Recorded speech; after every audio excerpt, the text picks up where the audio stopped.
Hello friends, welcome to Sakthi recipes. இன்றைக்கி ரொம்பவே டேஸ்டியாக ரொம்ப சிம்பிளான ஒரு ஆப்பிள் அல்வா எப்படி பண்ணுறதுன்னு தான் பார்க்க போகிறோம். வீடியோக்குள்ளே போகிறதுக்கு முன்னாடி நம்ம சேனல் சக்தி ரெசிபீஸை சப்ஸ்கிரைப் பண்ணிக்கோங்க. கூடவே பக்கத்தில் இருக்கிற பெல் ஐக்கானையும் கிளிக் பண்ணிக்கோங்க. வாங்க இந்த ஆப்பிள் அல்வா எப்படி பண்ணுறதுன்னு பார்க்கலாம்.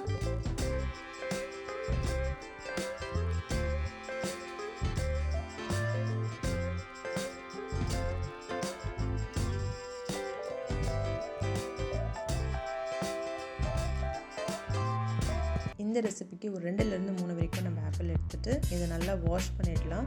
வாஷ் பண்ணிவிட்டு இந்த மாதிரி சின்ன சின்ன துண்டுகளாக கட் பண்ணி எடுத்துக்கலாம்.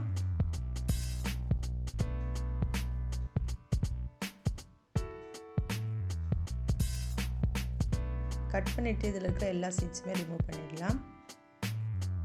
இந்த ரெசிபிக்கு நான் ஆப்பிள் மேலே இருக்கிற ஸ்கின்னை ரிமூவ் பண்ணாமல் தான் செய்ய போகிறேன். அப்படி வேண்டாம் அப்படின்னா ரிமூவ் பண்ணிட்டும் செய்யலாம். இன்னும் நம்மளுக்கு ஃபைனாக வேணும் அப்படின்னு சொன்னால் மிக்ஸி ஜார்லேயும் நம்ம போட்டு இதை நல்லா பேஸ்ட் மாதிரி பண்ணிட்டும் செய்யலாம். இன்றைக்கி நம்ம சீவி தான் செய்ய போகிறோம். அந்த மாதிரி சின்ன சின்ன பீசஸாக கட் பண்ணிவிட்டு சீட்ஸ் மொத்தத்தையுமே ரிமூவ் பண்ணி எடுத்துடலாம்.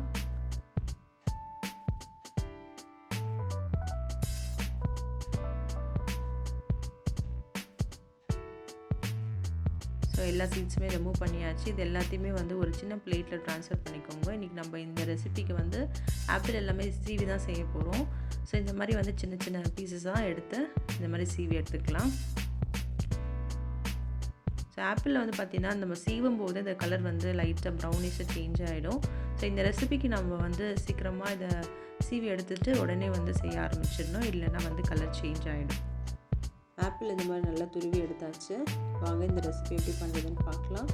ஸ்டவ் ஆன் பண்ணிவிட்டு ஒரு பேனில் ஒரு 2 டேபிள் ஸ்பூன் கீ ஆட் பண்ணிக்கலாம்.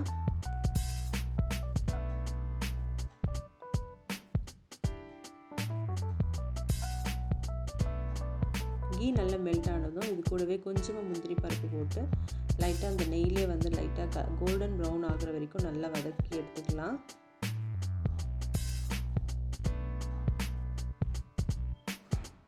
கலர் நல்லா சேஞ்ச் ஆனதும் இது எல்லாத்தையுமே எடுத்து ஒரு பிளேட்டு ட்ரான்ஸ்ஃபர் பண்ணிக்கோங்க.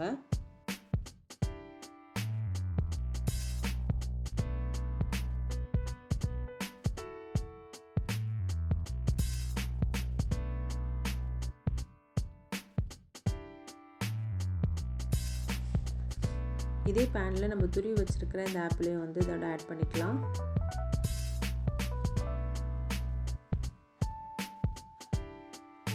ஆட் பண்ணியாச்சு. இந்த நெய்யோடு இது எல்லாத்தையுமே நல்லா வதக்கி எடுத்துக்கலாம். கொஞ்சம் மீடியம் ஃப்ளேமில் வச்சு குக் பண்ணும்போது இதுலேருந்தே வாட்டர் ரிலீஸ் ஆகும். இதுலேயே இந்த ஆப்பிள் நல்லா குக் ஆகிடும். எக்ஸ்ட்ரா நம்ம வாட்டர் ஆட் பண்ணணுன்றது தேவையில்லை. ஒரு ஆஃப் குக் ஆகிற அளவுக்கு இது நல்லா வதக்கி எடுத்துக்கலாம். பாருங்கள், நல்லா ட்ரை ஆகிடுச்சு. இந்த ஸ்டேஜில் நம்ம கொஞ்சமாக சுகர் ஆட் பண்ணிக்கலாம். நம்மளுக்கு வேணும் அப்படின்னா ஒயிட் சுகர் ஆட் பண்ணிக்கலாம். அப்படின்னா நம்ம வெல்லம் கூட ஆட் பண்ணி செய்யலாம். ஆப்பிளே ஆல்ரெடி நம்மளுக்கு சுகர் இருக்கிறதுனால நான் ஆஃப் கப் சுகர் எடுத்துருக்கேன். சுகர் ஆட் பண்ணிவிட்டு நல்லா அதை மிக்ஸ் பண்ணி எடுத்துக்கோங்க. சுகர் நல்லா மெல்ட் ஆகி இதிலே நல்லா வெந்துட்டுருக்குது.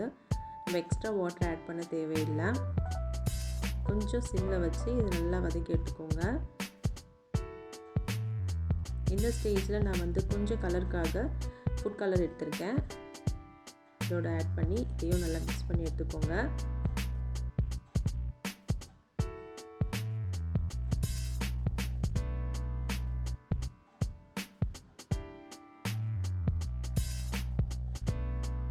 நல்லா மிக்ஸ் பண்ணி எடுத்துக்கணும். அடி பிடிக்காத அளவுக்கு இதை நல்லா மிக்ஸ் பண்ணி எடுத்துக்கோங்க. மிக்ஸ் பண்ணிவிட்டு ஒரு 3 மினிட்ஸ் இதை நம்ம சிம்லேயே வச்சு இதை நல்லா க்ளோஸ் பண்ணி மூடி வேக வச்சுக்கலாம்.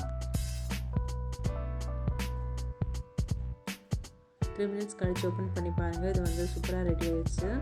இந்த ஸ்டேஜில் நம்ம வறுத்து எடுத்துருக்கிற முந்திரி இதோட ஆட் பண்ணிக்கலாம். நம்மளுக்கு என்ன நட்ஸ் வேணுமோ அதோட ஆட் பண்ணிக்கோங்க. ஆட் பண்ணிவிட்டு இதையும் நல்லா மிக்ஸ் பண்ணி எடுத்துக்கோங்க.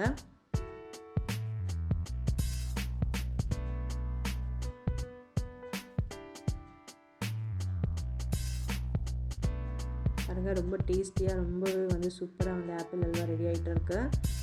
இது அப்படியே சுட சுட சாப்பிட்றதுக்கு ரொம்பவே சூப்பராக இருக்கும். இது அப்படியே ஒரு பவுலில் ட்ரான்ஸ்ஃபர் பண்ணிக்கலாம்.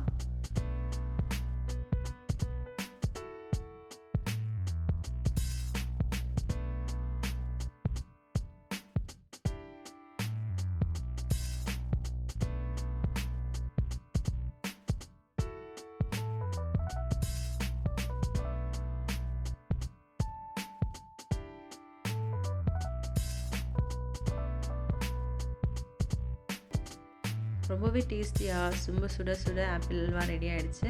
கண்டிப்பாக இந்த ரெசிபியை ட்ரை பண்ணி பாருங்கள். ட்ரை பண்ணி பார்த்துட்டு எப்படி இருந்ததுன்னு கமெண்ட்ஸில் சொல்லுங்கள். இந்த வீடியோ உங்கள் எல்லாருக்கும் பிடிச்சிருந்ததுன்னா லைக் பண்ணுங்கள், ஷேர் பண்ணுங்கள். மறக்காமல் சக்தி ரெசிபீஸை சப்ஸ்கிரைப் பண்ணிக்கோங்க. தேங்க்ஸ் ஃபார் வாட்சிங்.